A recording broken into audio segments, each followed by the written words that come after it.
partir do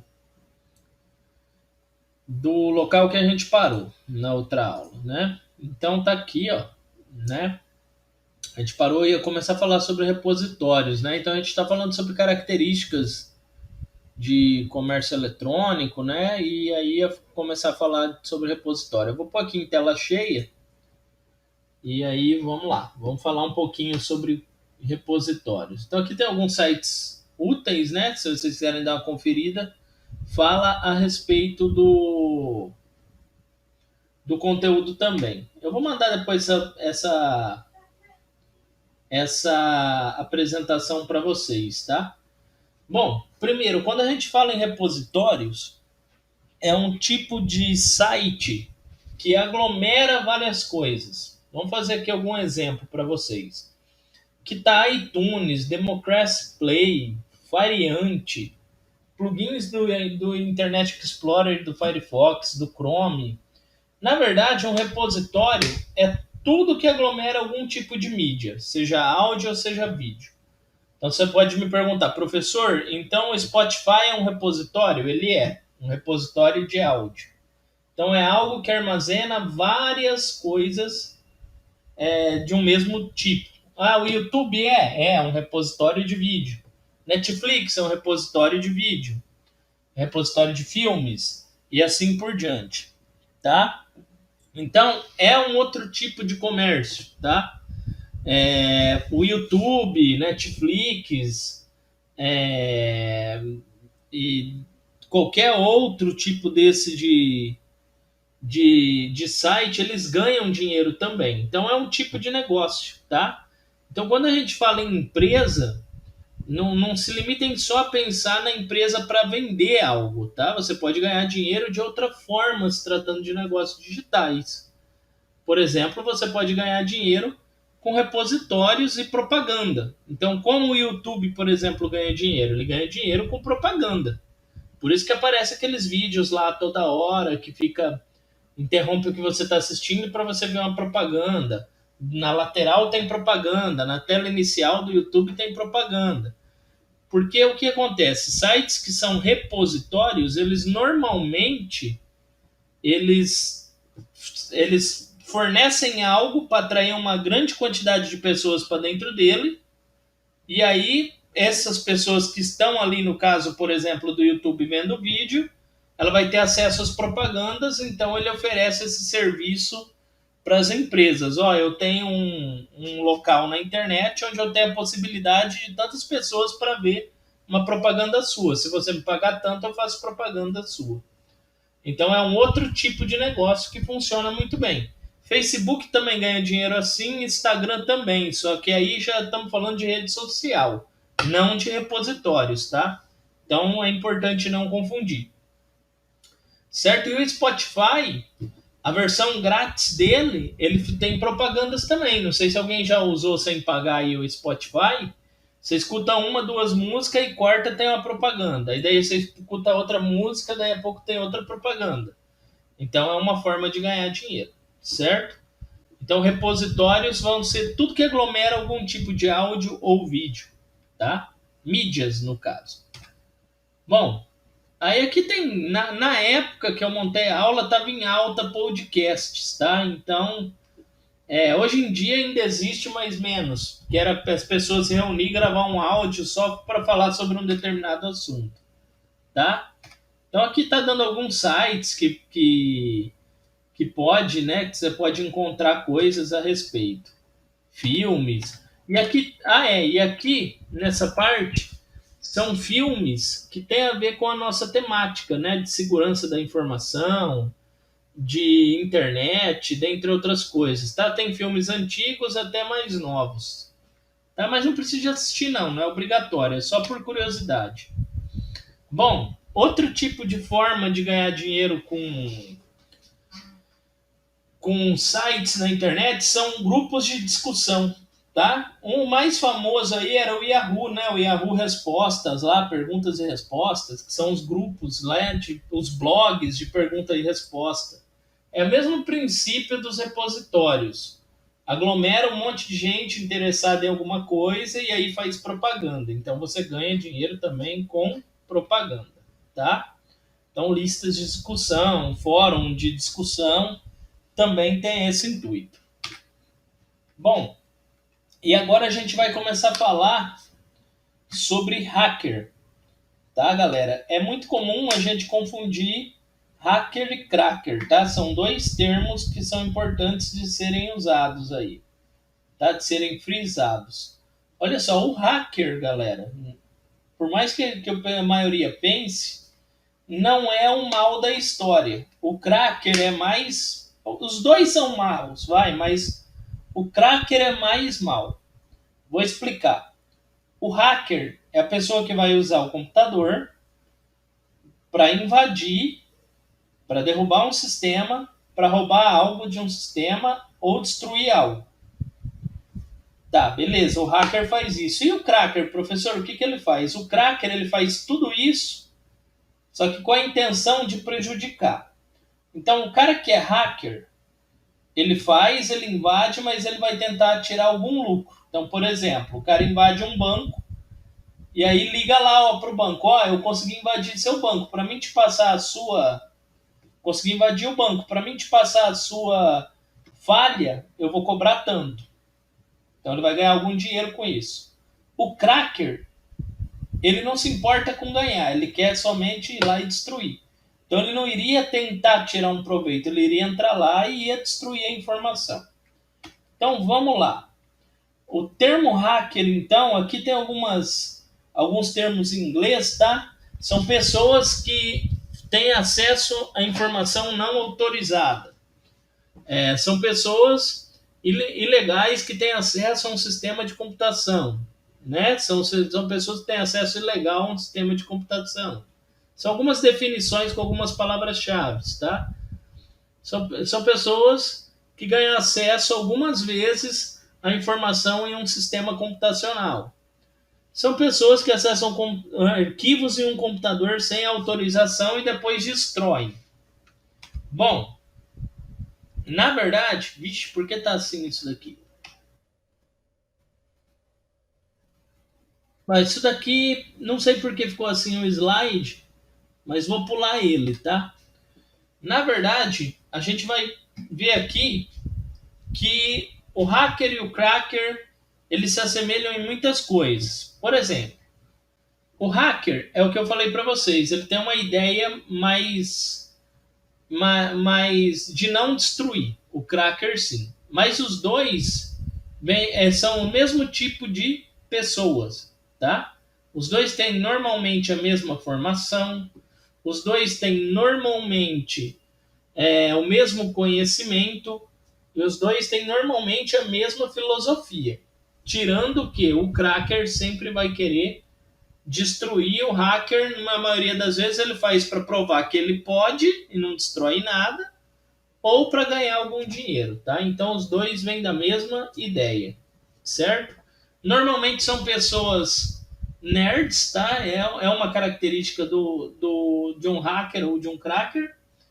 E antes de ser hacker ou cracker, eles eram simplesmente usuários comuns de internet que se interessaram por estudar um pouco mais sobre programação de computadores, invasão, e aí se aprofundaram e viraram ou um hacker ou um cracker, tá? Bom, então como funciona? Normalmente, a gente tem essa pirâmide aqui de pessoas na internet. A gente tem usuários curiosos iniciantes, na grande maioria, né? Grande maioria do pessoal que usa internet é usuário comum. Tá lá por uma rede social, por um e-mail, para ver uma notícia, alguma coisa assim, tá? Uma pequena parte são o que a gente chama de geeks e nerds. São aquelas pessoas que, além de ver o que está ali na internet, os sites, as redes sociais, eles querem descobrir como funcionam essas coisas, tá? Então essas pessoas têm normalmente um pouquinho mais de curiosidade. Essas pessoas aqui que normalmente geram o que são os hackers e crackers. Então eles vão se aperfeiçoando, aprendendo um pouco mais sobre como funciona a internet, se transformam em um hacker ou um cracker e aí começa a fazer ataques. Então mais ou menos essa é a pirâmide de evolução de hackers e crackers, tá? Então, normalmente ele é um usuário comum que se interessa, né? Um nerd que se interessa por saber um pouco mais. Dificilmente alguém que estuda computação vai ser um hacker ou um cracker, tá? Justamente porque tem toda uma filosofia que a gente segue, os padrões de ética, dentre outras coisas. Então, não que não possa acontecer, mas é mais difícil. Normalmente são pessoas autodidatas que se tornam hacker ou cracker. Então, falando de hacker e cracker, nos leva ao que a gente chama de ameaças digitais. Quais são os tipos de ameaça, então, que eu, navegando na internet, eu conectado na internet, eu posso sofrer? Então, aqui, vamos falar sobre alguns tipos diferentes. São eles, né? Primeiro, as mais comuns, que pelo alvo geral de ataque.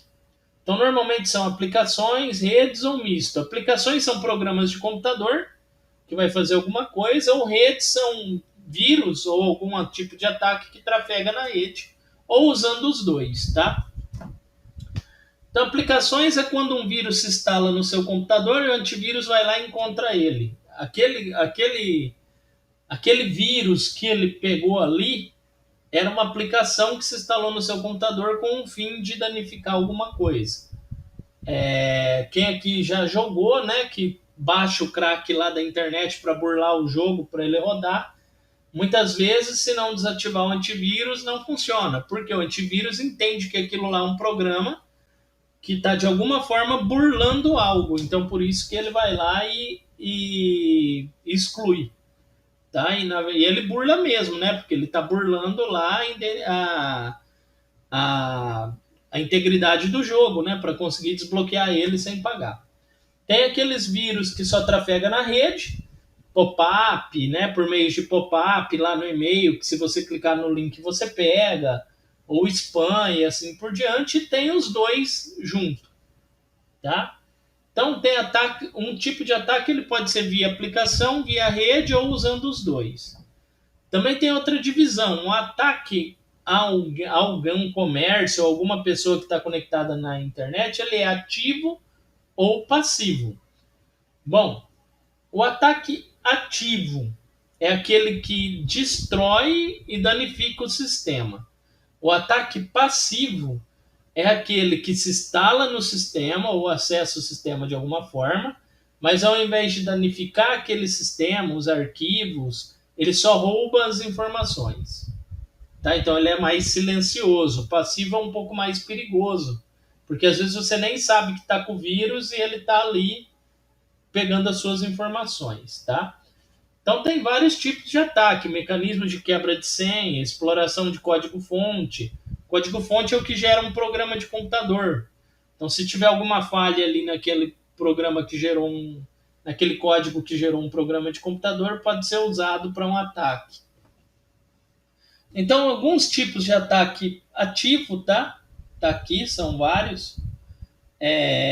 O buffer overflow é um bem famoso, que é quando o vírus vai se replicando dentro do seu computador até que preenche toda a memória e o computador fica lento. Você não consegue fazer nada e sobreaquece, aí começa a desligar o computador. Tá? E o passivo, o sniffing é um dos mais famosos, que é um dos programas é um tipo de programa que se instala na sua máquina e começa a pegar, por exemplo, tudo que você digita e mandar para alguém. Seria um programa espião, tá? Aí tem um outro tipo de ataque, que é o por força bruta, né? São os ataques de senha. Quando a pessoa pega algo que ela quer invadir, por exemplo, o e-mail de outra pessoa, e começa a tentar senhas diferentes ali até conseguir achar a senha correta, tá? Normalmente pessoas que fazem esse tipo de ataque, hackers que usam esse tipo de ataque, eles vão pesquisar a vida pessoal da pessoa, eles vão pesquisar o perfil da pessoa, justamente para atacar aquele tipo de senha que é data de nascimento, que é o nome de um parente, ou alguma coisa assim. São as primeiras coisas que eles testam, tá? Então, sempre senhas, quando forem criar, usa caractere especial, letra maiúscula, mistura número, para ficar seguro. Por último, tem os malwares, que é o código malicioso, que são os vírus mesmo que se instalam no computador. Então, os ataques que alguém pode sofrer estando conectado na internet são esses, tá? E esses ataques, eles provêm, né, de algum lugar, alguém cria isso. Então, a origem normalmente vem de um hacker ou de um cracker, que vão usar essas informações que eles coletam para fins específicos, de acordo com a filosofia de cada um. Tá? Então, vamos falar um pouquinho mais sobre os tipos de ataque. O DOS ou DDoS, o DOS ou DDoS, ele normalmente ele tem a ideia de ser um tipo de ataque que reduz a qualidade do serviço a níveis intoleráveis. Acontece muito... na verdade, hoje em dia não sei dizer algo que acontece muito. Antigamente, há não muito tempo atrás, uns 2, 3 anos atrás, uma empresa chamada Blizzard, que é uma empresa de jogos eletrônicos, sofreu ataque de DDoS. O pessoal estava jogando e o que esse ataque fazia? Ele gerava um monte de login falso ao mesmo tempo. E aí fazia o sistema cair. Então é esse tipo de coisa, reduzia a qualidade do serviço, que era a conexão lá com os jogos deles. Então, tanto mais difícil, quanto maior for a infraestrutura do alvo. Então, quer dizer, quanto maior for a infraestrutura, mais difícil é esse tipo de ataque, mas eles podem existir, tá? Então, como funciona o DDoS? Normalmente é um programa que vai simular algo que vai fazer com que o sistema caia, tá? Então, o DDoS é de fácil execução e pode ser corrigido. O DDoS é difícil e não pode ser evitado. Então, o DOS é a primeira versão desse tipo de ataque e ele era muito fácil de corrigir. Afinal, era só ir lá e apagar o programinha que fazia isso. O DDoS não, ele já fica mais escondido no sistema, dá mais trabalho para evitar ele. Tem os tipos chamados zombies e mestres, né? Que é um ataque aí onde você tem alguém que controla a sua máquina, né, e consegue roubar as coisas. Também se encaixa em DOS ou DDoS. Tem os bots, que é os famosos bots aí para quem joga, né, que vai simular algo. Por exemplo, eu uso um bot lá no CS. Quem joga Counter-Strike talvez já ouviu falar disso. Que o computador joga para você, tá? Então é um programinha que faz isso, que é um tipo de vírus, na verdade. E os tipos mais comuns são os de consumo de banda, que é o que eu falei para vocês, que vai fazer pesar, né? Vai pesar a sua internet, vai sobreaquecer o seu computador, vai deixar lento o computador. E pacotes que trafegam na rede, tá? Que são, a gente chama de flags ligadas, que são pacotes que se perdem na rede com informação e alguém intercepta. Como funciona esse negócio de pacote? Tudo que a gente coloca na internet, se você manda uma foto para alguém, ela é dividida em vários pacotes menores para trafegar na rede de forma mais rápida. Na rede que eu falo, na internet. Então, se um desses pacotes for conseguir ser invadido, pode ser que a pessoa consiga pegar informações a respeito de algum dado. Tá? Então, por isso é importante a criptografia. O buffer overflow. Esse daqui, ele sobrescreve um código de execução. É um código normalmente escrito em Assembler. Assembler é uma linguagem antiga, mas muito poderosa. E ele tem o objetivo de executar algum código e conseguir acesso privilegiado. Então, ele tenta invadir o sistema. Tá? Ataques SWN, tá? Que ele vai trabalhar aqui com a rede de computador. Quando fala de TCP/IP, está falando de rede de computador, tá? As nossas redes de computadores são do tipo TCP/IP e ele vai tentar abordar alguma fragilidade na comunicação dessa rede. E o spoofing, que se faz passar por outro tipo de rede, ou seja, ele simula que é uma rede só para colher as suas informações, mas na verdade você não está conectado a lugar nenhum. Antigamente, na época bons anos atrás, né, teve uma época que criaram uma página fake inicial do Facebook, era igualzinha, e aí você digitava seu código e sua senha, e na hora que dava Enter, não entrava, a página dava refresh e voltava na tela do Facebook sem o login e senha de novo. A primeira vez que você fazia era um spoofing. Era uma página fake que só estava lá para tomar as suas informações, login e senha. A segunda página já era do Facebook, então a pessoa só achava que tinha dado um pau na internet e beleza, digitava de novo e aí na verdade era um vírus que estava pegando a senha da pessoa. Tem os lixeiros, que é esse tipo de ataque é interessante, tá? O tipo de hacker que explora lixo, que a gente fala, é aqueles que vai nos dados deletados, HD que você descarta, pendrive que você joga fora sem formatar.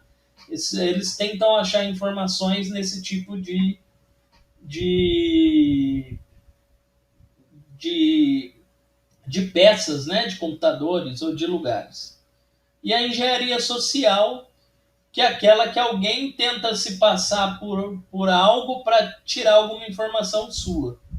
Como, por exemplo, trotes, né, normalmente. Esse também é um tipo de ataque que ocorre bastante por hackers. Por exemplo, o cara te liga falando que é, sei lá, do Serasa e precisa do seu CPF. O cara tem uma lábia boa e você passa seu CPF. Então tem que ficar esperto com isso também. É um tipo de hackers que trabalha com engenharia social.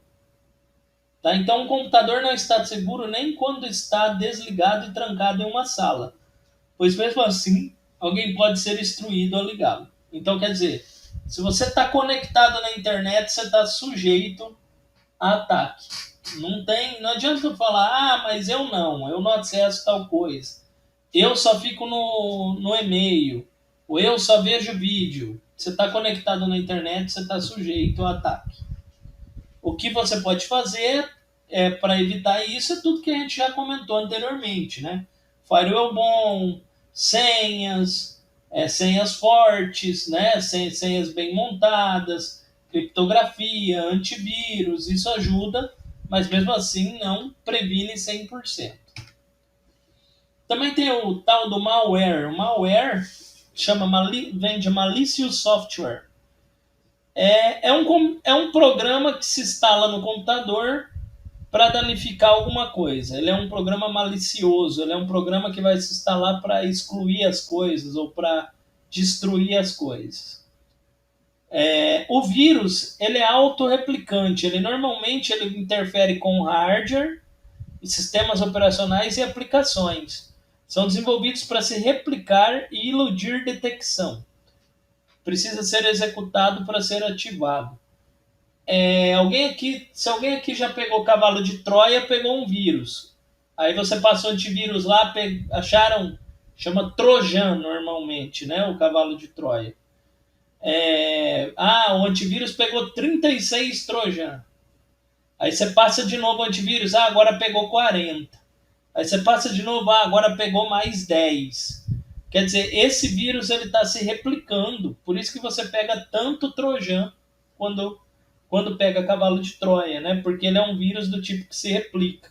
E se você deixa, ele se replica tanto que ele começa a pesar no sistema, porque começa a ficar lotado, memória RAM, HD, e aí o computador estando lotado, memória RAM e HD, força mais rotação do HD, força mais o processador a trabalhar numa potência acima do que ela aguenta, então você está forçando o que a gente chama de hardware, que são as peças. Tá? E os sistemas operacionais acabam ficando comprometidos, porque se o hardware não funciona bem, o sistema operacional também, e as demais aplicações também. Tá? Então, normalmente, esses são os tipos de ataque, tá? Que tem. Aqui, ó, tá falando sobre cavalo de Troia, que é um tipo de vírus, né?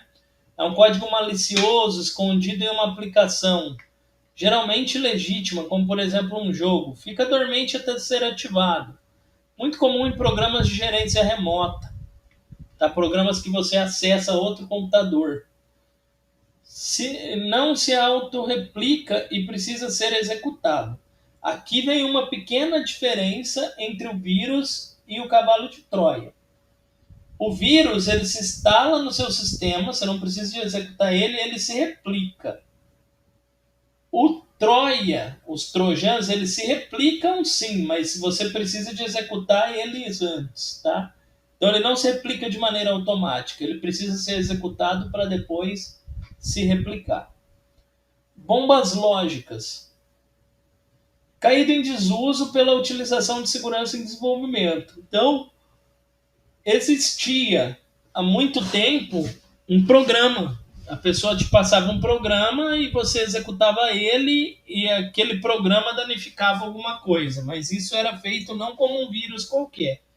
Era um programa que tinha o intuito de simular uma bomba mesmo. Era destruir. Você ia executar e ia perder tudo que tinha no seu computador. Caiu em desuso porque os antivírus hoje em dia não já pegam acho que 100% das bombas lógicas. Então, um famoso chamava Chernobyl.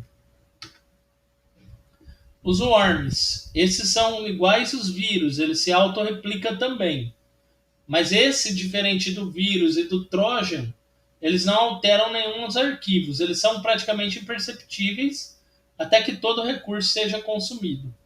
Então ele tem a mesma ideia do vírus, ele vai se instalar, vai pesar no sistema, só que você não vai perceber sumir arquivo seu, você não vai perceber programa sem funcionar direito, nada disso, ele só vai consumir os recursos, tá? E eles se multiplicam em proporção geométrica, ou seja, é 2, 4, 8, 16, 32 e assim por diante, eles se dobram, tá? Aqui tem uns tipos de worms que foram famosos, tá? Hoje em dia a maioria dos antivírus pegam todos. Só que para isso você tem que manter o antivírus atualizado e tudo certinho, né? Tem o tal do backdoor, que pode ser um tipo de Trojan ou vírus, tá?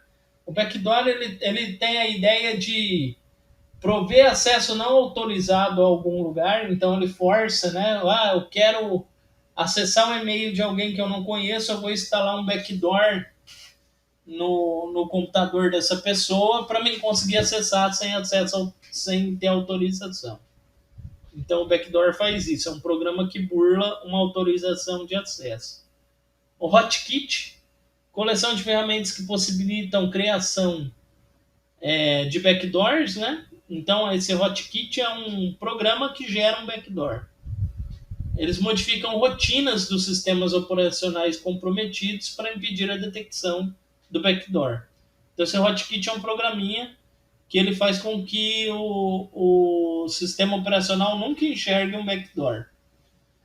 Normalmente se iniciam junto com o Windows, tá? Quando fala que inicia no boot, na hora que você liga o computador, ele se inicia junto com o Windows. Bom, sobre ataques passivos. Normalmente utilizados antes de um ataque ativo, tá? O ataque passivo é aquele que a pessoa faz o ataque, mas quem está sendo atacado não percebe. Então, por exemplo, pesquisas em documentos, portas e serviços são coisas que a pessoa acessa na internet. Então, cada site tem uma porta ou um serviço diferente para ele. Tá? Falando de uma maneira simples de entender. Escuta, que é programas que se instalam somente para colher informação, tudo que a pessoa digita, tudo que ela fala, tudo que ela acessa, e a pessoa nunca vai perceber porque não faz mais nada além disso. Tá? Então não tem um ruído, né? A pessoa é insensível. Ele tenta pegar senhas em texto, comunicações não encriptadas, normalmente estão ligados à rede compartilhada por meio de um switch ou um hub. Tá? E aqui tem alguns exemplos desse tipo de escuta. Ataques por senha, muito comum pela facilidade de execução e taxa de sucesso. É o que eu estava falando para vocês. A pessoa quer descobrir, por exemplo, a sua senha do Facebook, descobre seu e-mail que você acessa, pesquisa da sua vida e tenta forçar a senha para conseguir algo. É muito comum porque é fácil de ser executado, né? Teste de força bruta, né? Um ataque de força bruta. É quando você tenta todos os caracteres possíveis. Normalmente são entre 5 e 6 milhões de testes para testar todos os caracteres possíveis. Existem programas que fazem esse tipo de teste, tá? Então, tem programas que você vai, eu quero quebrar a senha tal. Você vai pôr lá e o programa testa 6 milhões de combinações até encontrar a senha correta. Então, por isso que é interessante você dificultar. Ataques de dicionário, né? Que são esse tipo aqui, ó, de teste de senha, ó, igual eu estou descrevendo aqui, ó, banana. O cara trocou o A por 4. Muito fácil. Catedral.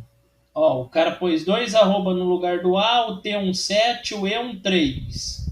Evita esse tipo de senha, tá? Pipoca, né? Não usem esse tipo de senha. E esse último aqui, que a gente fala que é o Rainbow Tables. Princípio de time de memória. Esse é menos comum, ele trabalha junto à memória RAM do computador para tentar colher alguma informação que está ali. Para quem não sabe, a memória RAM do computador ela é uma memória de acesso rápido. Tudo que o computador está executando agora normalmente está na memória RAM. Então, por exemplo, essa aplicação aqui que a gente está fazendo a videoaula e o meu slide e o sistema operacional ele é carregado em memória RAM de ser mostrado na tela. Então esse Rainbow Tables ele tenta trabalhar com esse time aí, com o que está dentro da memória. Obviamente que não é a aplicação inteira que está dentro da memória, mas uma parte dela vai para lá. Então, por isso que quando você compra um computador com pouca memória RAM, ele é lerdo, porque não consegue trabalhar com muita coisa em memória. Ou quando algum vírus ataca a memória, ele vai atacar a memória RAM. Então vai consumir essa memória RAM, vai ficar pouco espaço para os seus programas. Aí fica lerdo também, tá? Então são esses os tipos de ataque. Agora, galera, esse daqui foi o último slide. Só fazer algumas considerações aqui. O que isso tem a ver, né, com o comércio digital eletrônico? Acho que é meio óbvio, né? Mas se você quer ingressar, né, se você quer montar um comércio digital aí, né, eletrônico, né, um site para vender alguma coisa, obviamente você tem que estar por dentro desse tipo de risco que você pode correr, né? Professor, eu tenho que saber tudo isso? Não necessariamente saber, mas você tem que conhecer que pode ocorrer isso, para você tentar se prevenir contra, tá? Então existem todos esses tipos aí de riscos, certo? Galera, esse slide era isso, tá? Cheguei no fim dele. Alguém tem alguma pergunta?